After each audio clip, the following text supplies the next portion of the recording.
Grace Park stared at the elegant envelope that had arrived at her small studio apartment, her name written in formal calligraphy across the cream-colored paper.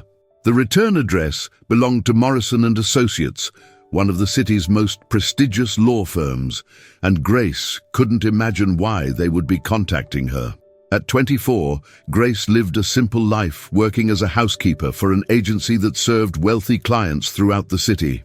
She had grown up in foster care after her parents died in an accident when she was 8, and had learned early to be grateful for steady work and a roof over her head.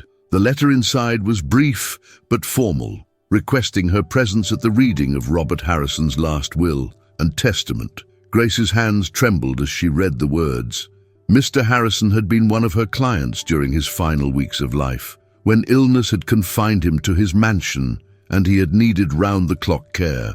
Grace remembered the elderly billionaire as a kind but lonely man who had seemed to appreciate her gentle manner and genuine concern for his comfort. While other staff members had treated their duties as just another job, Grace had taken time to listen to his stories, had brought him books from the library, and had made sure he was never alone during his most difficult moments. But she couldn't understand why she would be included in his will, reading alongside his family members and business associates. Grace had only worked for Mr. Harrison for 3 weeks before he passed away, and their relationship had been strictly professional. The appointment was scheduled for the following Tuesday at 2 o'clock. Grace looked at her small wardrobe, realizing she owned nothing appropriate for such a formal occasion. Her best dress was a simple navy blue piece she had bought at a thrift store for job interviews, but it would have to suffice. Chapter 2. The Law Office.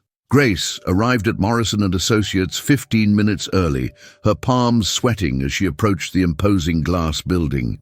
The lobby was all marble and mahogany, with expensive artwork adorning the walls and fresh flowers arranged in crystal vases. She felt completely out of place in her modest dress and worn shoes, especially when she noticed the other people waiting in the reception area.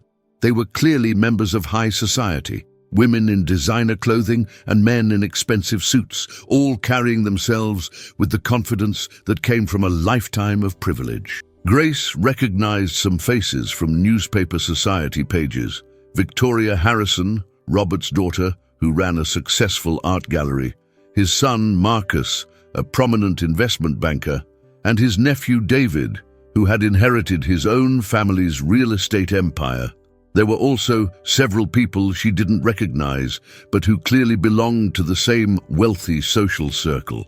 When Grace approached the receptionist to announce her arrival, she noticed how the woman's expression changed from professional courtesy to barely concealed confusion as she checked the appointment list. "Grace Park?" the receptionist repeated, as if she couldn't believe the name was actually on the list. "Please have a seat. Mr. Morrison will see everyone shortly." Grace chose a chair in the corner, hoping to remain as inconspicuous as possible. She could feel the curious stares of the other attendees, and she heard whispered conversations that she tried to ignore. "Who is that girl?" Victoria Harrison asked her brother in a voice that wasn't quite quiet enough. "She looks like one of Father's housekeepers." "Probably left her a small bequest," Marcus replied dismissively. "Father always had a soft spot for the help." Grace felt her cheeks burn with embarrassment, but she kept her eyes focused on her hands folded in her lap. She had experienced this kind of treatment before, the assumption that because she worked in service, she was somehow less worthy of respect. Chapter 3. The reading begins. The conference room was even more intimidating than the lobby, with its massive mahogany table, leather chairs, and walls lined with law books. Grace took a seat at the far end of the table while the Harrison family members arranged themselves closer to Mr. Morrison, clearly considering themselves the primary beneficiaries. Mr. Morrison opened a thick folder and adjusted his reading glasses before beginning. "We are here today for the reading of the last will and testament of Robert James Harrison, dated 6 months before his passing and witnessed according to all legal requirements." Grace noticed how the family members leaned forward slightly, their expressions a mixture of grief and anticipation. She wondered again why she was included in this gathering. Feeling more out of place, with each passing moment. Robert Harrison was a man of considerable wealth and influence, Mr. Morrison continued, but he was also someone who valued character and kindness above social status or material success. His final wishes reflect these values. Victoria Harrison shifted impatiently in her chair. Charles, please just get to the specifics. We all know Father was sentimental, but let's discuss the actual bequests. Mr. Morrison's expression remained neutral as he began reading the specific provisions of the will. To my daughter Victoria, I leave my art collection and the sum of $5 million with the hope that she will continue to support emerging artists as I tried to do. Victoria smiled with satisfaction, though Grace could see disappointment in her eyes that suggested she had expected more. To my son Marcus, I leave my investment portfolio and the sum of $5 million, trusting that he will use these resources wisely and remember the importance of ethical business practices. Marcus nodded approvingly, clearly pleased with his inheritance. Mr. Morrison continued reading through various bequests to other family members, business associates, and charitable organizations. Each bequest was substantial, reflecting Robert Harrison's immense wealth, but Grace noticed that the amount seemed smaller than what the family had expected. Chapter 4. The Unexpected. Mr. Morrison paused in his reading and looked around the table, his expression growing more serious. Now we come to the most significant portion of Mr. Harrison's estate. He wanted me to read this section exactly as he wrote it, in his own words. The room fell completely silent as Mr. Morrison began reading from what was clearly a personal letter that Robert Harrison had included with his formal will. During my final weeks, I had the opportunity to observe many people who came into my home. Some came out of duty, others out of obligation, and still others hoping to gain something from my wealth or influence. But one person came simply to care for me as a human being, without any thought of reward or recognition. Grace felt her heart begin to race as she realized that Mr. Harrison might be referring to her, but she couldn't believe he would have remembered her so specifically. Grace Park worked in my home for only 3 weeks, but in that short time, she showed me more genuine kindness and compassion than I had experienced in years. She treated me not as a wealthy man to be impressed or a dying man to be pitied, but simply as a person who needed care and companionship. The Harrison family members turned to stare at Grace with expressions ranging from confusion to growing alarm. Grace felt her face flush with embarrassment and disbelief as Mr. Morrison continued reading.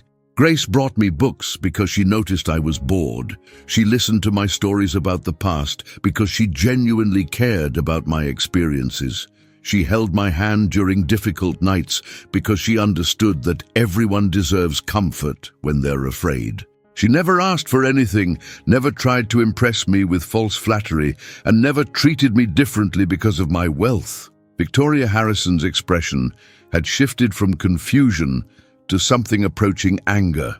Charles, what exactly is Father trying to say here? Mr. Morrison held up his hand for silence. Please let me finish reading Mr. Harrison's words. Chapter 5. The Revelation. Mr. Morrison's voice grew stronger as he continued reading Robert Harrison's personal message. Grace Park reminded me of what I had lost in my pursuit of wealth and success, the ability to connect with others through simple human kindness. She gave me something that money cannot buy, genuine care and companionship during my final days. The tension in the room was palpable as the Harrison family members exchanged worried glances. Grace could see that they were beginning to understand that this was more than just a sentimental mention of a kind employee. Therefore, Mr. Morrison continued, to Grace Park, who showed me that true wealth lies in the compassion we show to others, I leave the remainder of my estate, including my primary residence, my business holdings in Harrison Industries, and all remaining liquid assets. The silence that followed was deafening. Grace felt as if the world had stopped spinning as she tried to process what she had just heard. The remainder of Robert Harrison's estate that had to be worth millions, possibly tens of millions of dollars. Victoria Harrison was the first to break the silence, her voice shaking with rage. "This is impossible. There must be some mistake. Father couldn't have left his entire fortune to a housekeeper." Marcus Harrison stood up abruptly, his face red with anger. "Charles, this will must be contested. Father was clearly not in his right mind when he wrote this. No one leaves their entire estate to someone they barely knew." Mr. Morrison remained calm in the face of their outrage. "I can assure you that Mr. Harrison was of completely sound mind when he made these provisions. He came to this office personally to ensure that everything was legally binding and uncontestable." Grace finally found her voice, though it came out as barely a whisper. "I don't understand. This can't be real." "I'm afraid it's very real, Miss Park," Mr. Morrison said gently. "According to the terms of the will, you are now the primary heir to the Harrison estate, which is valued at approximately $47 million. Chapter 6. The family's reaction. The conference room erupted into chaos as the Harrison family members began talking over each other, their voices rising with indignation and disbelief. Grace sat in stunned silence, overwhelmed by the magnitude of what had just happened and the hostile reaction surrounding her. "This is absolutely ridiculous," Victoria declared, her composure completely shattered. "Grace, you must realize that accepting this inheritance would be morally wrong. You barely knew our father." Marcus paced behind his chair, his business mind already calculating legal strategies. "Charles, what are the grounds for contesting this will? Surely there's precedent for overturning bequests made under emotional duress." Mr. Morrison maintained his professional demeanor despite the chaos. Mr. Harrison anticipated that his decision might be questioned. He included detailed documentation of his mental state, including evaluations from 3 independent physicians confirming his complete competency. Grace finally managed to speak, her voice trembling with emotion. "I never expected anything like this. I was just doing my job, trying to make Mr. Harrison comfortable during a difficult time." "Exactly." David Harrison seized on her words. "You were just doing your job. You were paid for your services.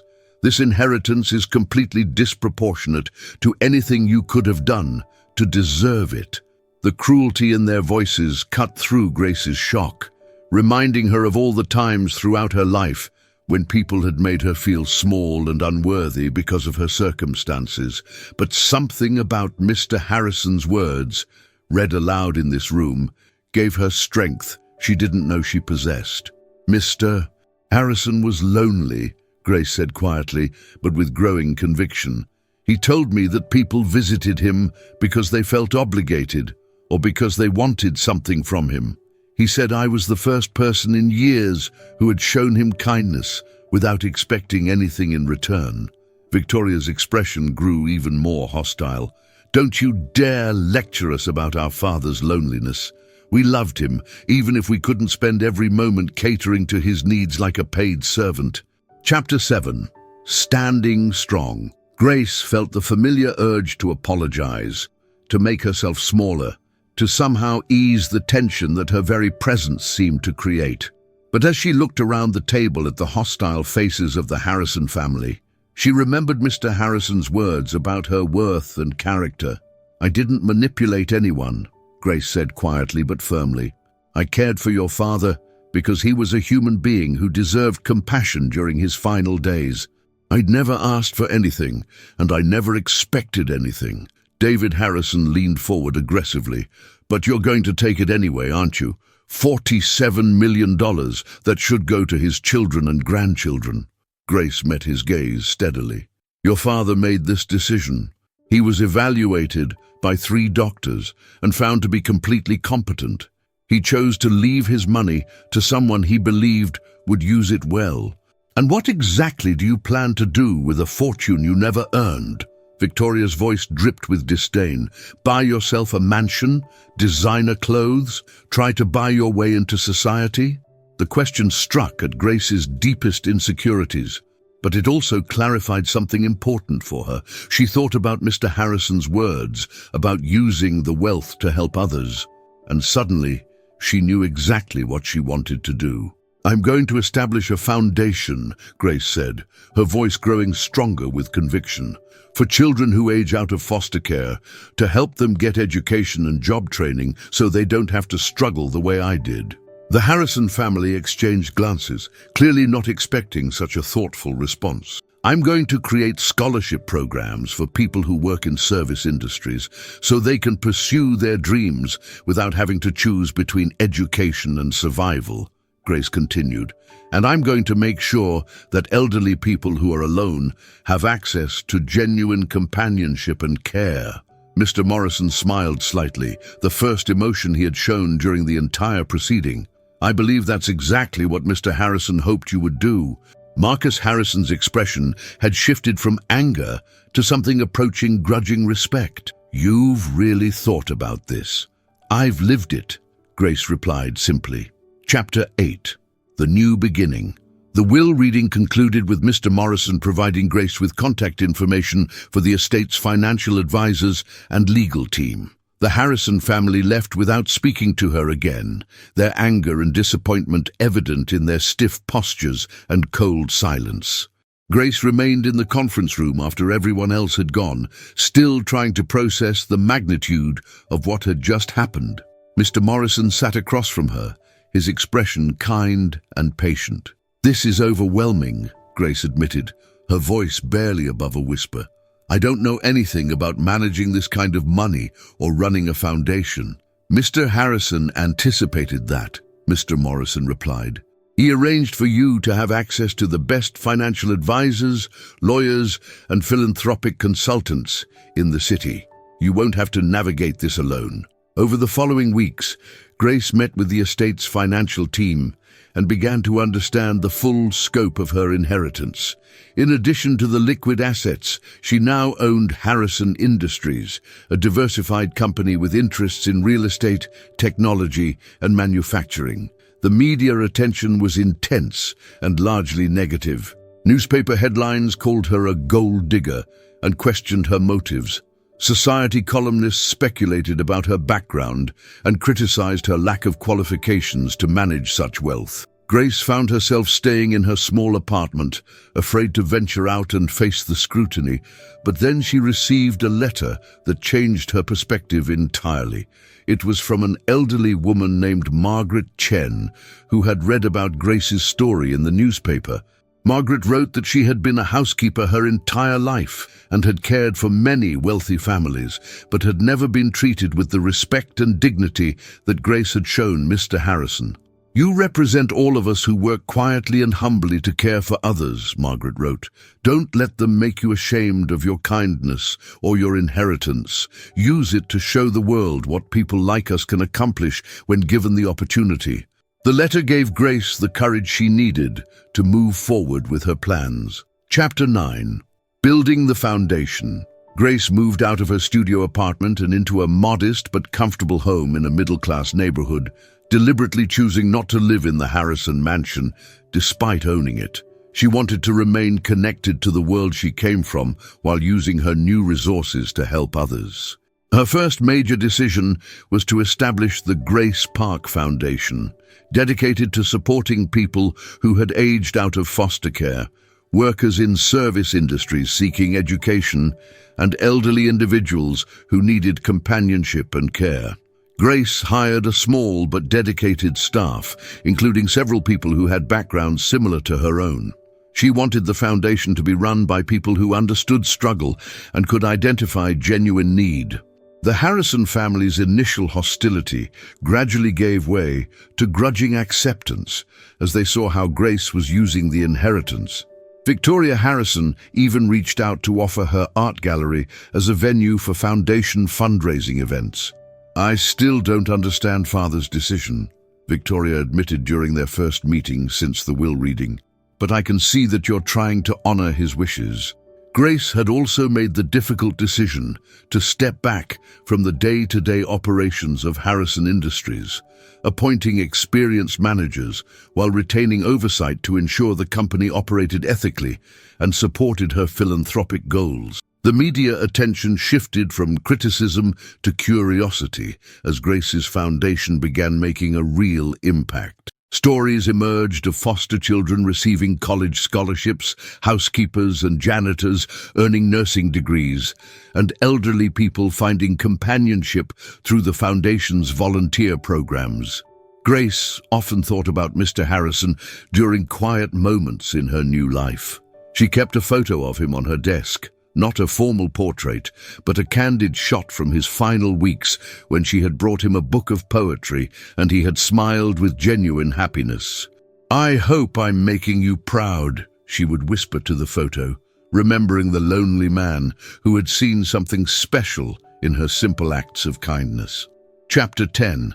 Recognition and Growth. 2 years after the will reading, Grace received an invitation that surprised her. The Harrison family was hosting a memorial dinner for Robert Harrison's birthday, and they wanted her to be the guest of honor. Grace arrived at the elegant hotel ballroom wearing a simple but beautiful dress that she had purchased for foundation events. She was no longer the intimidated young woman who had sat in the corner of the law office, but she remained humble and genuine in her interactions with others. Marcus Harrison approached her as she entered the reception area. "Grace, I owe you an apology. When Father first left you his inheritance, I thought he had made a terrible mistake. But watching what you've accomplished with the foundation, I think he knew exactly what he was doing." Victoria Harrison joined them, her expression warm rather than hostile. "Grace, I've been following your work with the Elderly Companionship Program. It's exactly the kind of thing Father would have loved to support." The evening's program included speeches from foundation beneficiaries, a young man who had aged out of foster care and was now in medical school, a former housekeeper who had become a registered nurse, and an elderly woman who had found friendship and purpose through the volunteer program. Grace was asked to speak about Robert Harrison's legacy, and she found herself sharing memories of the kind, lonely man who had seen potential in her that she hadn't recognized in herself. "Mr. Harrison taught me that wealth isn't just about money," Grace said to the assembled guests. "It's about the capacity to make a positive difference in other people's lives.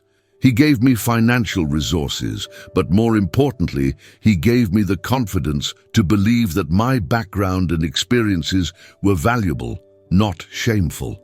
After her speech, David Harrison approached her with an expression of genuine respect. "Grace, I want to make a personal donation to your foundation. Father would have wanted the family to support your work." As the evening concluded, Grace realized that she had found something she had never expected: acceptance and even admiration from the very people who had initially rejected her. Chapter 11. Expanding Impact. 5 years after inheriting Robert Harrison's fortune, Grace had transformed not only her own life, but the lives of thousands of others through her foundation's work. The organization had expanded nationally, with chapters in 12 cities and plans for international programs. Grace had also quietly used her influence as the owner of Harrison Industries to implement progressive policies for workers, including educational benefits, healthcare support, and pathways for advancement regardless of educational background. The company's profits had actually increased under her ownership as employee satisfaction and productivity soared in response to being treated with dignity and respect. Grace often returned to the law office where her life had changed so dramatically, now as a client seeking legal advice for her various philanthropic endeavors. Mr. Morrison had become not just her lawyer, but a trusted advisor and friend. "Robert Harrison would be amazed by what you've accomplished," Mr. Morrison told her during one of their meetings. "You've taken his gift and multiplied its impact beyond anything he could have imagined." Grace had also maintained relationships with some of her former clients from her housekeeping days. and she made sure that the Foundation's elderly companionship program served people in all economic circumstances, not just those who couldn't afford private care. One afternoon, Grace received a call that brought her story full circle. A young woman named Sarah Kim, who worked as a home health aide, had been caring for an elderly businessman during his final illness. The man had been so impressed by Sarah's kindness that he had mentioned her in his will, leaving her a substantial bequest. Sarah was overwhelmed and didn't know how to handle the inheritance or the criticism from the man's family. She had heard about Grace's story and was calling for advice. Grace immediately arranged to meet with Sarah, recognizing her own younger self in the frightened but determined young woman who had shown extraordinary kindness without expecting any reward. "The most important thing to remember," Grace told Sarah, "is that you earned this inheritance through your character, not through manipulation or luck." Chapter 12. The Continuing Legacy. 10 years after that life-changing day in the law office, Grace Park had become one of the most respected philanthropists in the country. The Grace Park Foundation had helped over 10,000 people achieve their educational and career goals and had revolutionized how society viewed and supported service workers. Grace had never married, dedicating herself entirely to her philanthropic work, but she had found deep fulfillment in the family she had created through the Foundation's community of beneficiaries, staff, and supporters. The Harrison family had become some of her closest allies, with Victoria serving on the Foundation's board and Marcus providing financial expertise for the organization's investments. They had learned to see Grace not as an interloper who had stolen their inheritance, but as the daughter their father had chosen.